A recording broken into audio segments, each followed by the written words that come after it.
According to the Quran, any sexual intercourse between unmarried men and women is punishable with 100 lashes. That makes prostitution against Sharia law, and yet they subscribe to it under a different name. Can you elaborate? First and foremost, I would like to point out to our listeners the following facts. 1. That in the Arabic language of Muhammad's time, the word nikah meant having sex, the sexual act, whether in the manner of rape or marriage. 2. The word muta' is derived from tamattu', that is, to obtain pleasure from. Hence, the expression nikah al-mut'a is pleasurable sex, whether legal or illegal. Since the Quran prohibits out-of-wedlock sex as fornication, punishable by death in many cases, Muhammad solved the problem of his sexually frustrated male followers by legalizing having sex for a predetermined period between a man and a woman of easy virtue in what he euphemistically called temporary marriage. The word mut'a was more commonly used than other terms for temporary marriage during and after the lifetime of Muhammad. Both its proponents and opponents prefer this word and its derivatives.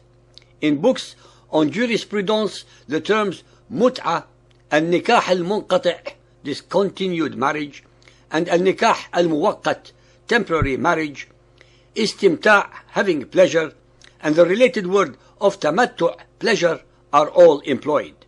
The scholars, both Sunni and Shia, agree that mut'a was permitted at the beginning of Islam. However, they disagree as to the reasons it was permitted. In the chapter titled Women, Al-Nisa, after listing those women to whom marriage is forbidden, the Quran states as follows. Al-Nisa 4.24. Lawful for you is what is beyond all that you may seek, using your wealth in wedlock and not in license. So those of them whom you enjoy, give them their appropriate wages. It is no fault in you in mutually agreeing after fulfillment of the wage. Allah is all-knowing, all-wise. All Shia scholars and many Sunni scholars hold that this verse, especially the words, such women as you enjoy, istamta'tum, refers to the permissibility of muta'. The Shia present several other arguments to prove this point. This particular verse was allegedly revealed towards the beginning of Muhammad's stay in Medina.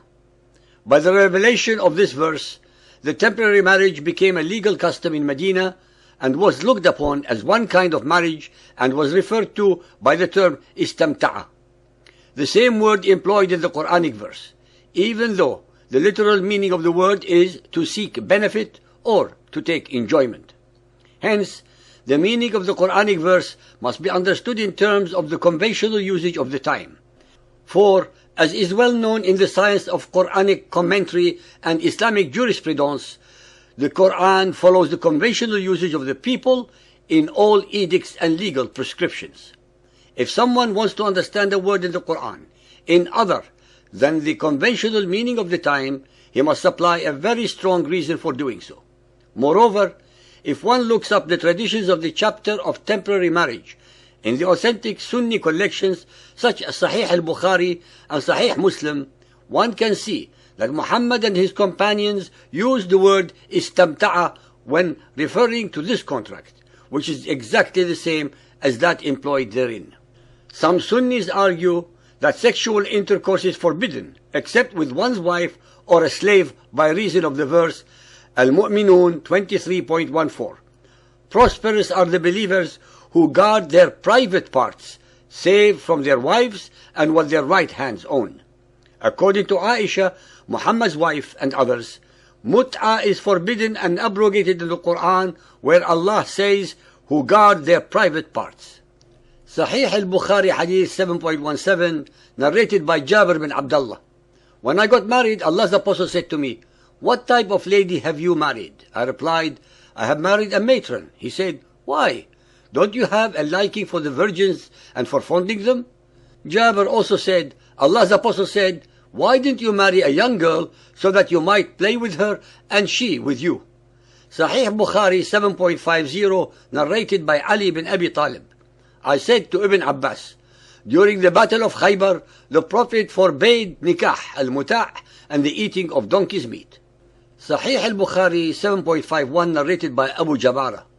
I heard Ibn Abbas giving a verdict when he was asked about the mut'ah with women, and he permitted it, nikah al-mut'ah. On that, a freed slave of his said to him, that is only when it is very badly needed and women are scarce. On that, Ibn Abbas said, yes. Sahih al-Bukhari 7.52 narrated by Jabir bin Abdullah and Salama bin al-Aqwa. While we were in an army, Allah's Apostle came to us and said, you have been allowed to do the mut'ah marriage, so do it. Salama bin al-Aqwa said, Allah's Apostle said, if a man and a woman agree to marry temporarily, their marriage should last for 3 nights. And if they like to continue, they can do so. And if they want to separate, they can do so. I do not know whether that was only for us or for all of the people in general. Abu Abdullah al-Bukhari said, Ali made it clear that the Prophet said, the mut'ah marriage has been cancelled, made unlawful. Ladies and gentlemen, believers and unbelievers, contrary to all of the above contortions of logic, as well as the different and contradictory interpretations of a few verses of the Quran and the bending to suit of morality, nikah al-mut'ah is actually a legalized and sanctified form of prostitution, since in reality it has the following characteristics. 1. A mutually agreed fee between the woman and the client. 2. A mutually agreed period of time. 3. No witnesses are needed to the agreement. 4. The woman is not a wife and has no legal financial claims on the man, accepting her agreed fee. 5. If she gets pregnant, the man takes the child away from her. 6. She has no right to inheritance. 7. He can break the agreement before the consented time. I leave it to you all to make your own conclusions that I hope very much that you will use in your comments.